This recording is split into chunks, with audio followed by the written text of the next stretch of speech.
С обряда благословения началось торжественное открытие в Гагаринском округе Центра культуры и современного искусства имени Гагарина. Он является завершающим объектом соглашения о государственно-частном партнерстве между правительством Якутии, окружной администрацией столицы и компанией «Газэнергомонтаж», входящим в группу ВИС. Ими построено 12 крупных объектов столицы. В торжественном открытии центра принял участие глава республики.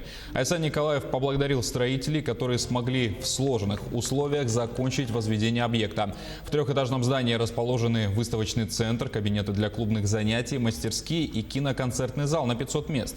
В Гагаринском округе проживает порядка 20 тысяч человек, в том числе около 6 тысяч детей. Именно поэтому в одной из главных задач центра станет объединение детей и молодежи, организация их внешкольного досуга. У нас предусмотрен широкий круг кружковой и клубной работы, начиная от вокальных объединений, эстрадная гитара. Кроме того, мы впервые открываем для детей, для подростков такие кружки, как звукорежиссура, светотехника, видеомонтаж. Также у нас будут для взрослых и старшего поколения кружки по компьютерной грамотности, основы работы на компьютере, и также они могут освоить и видеомонтаж.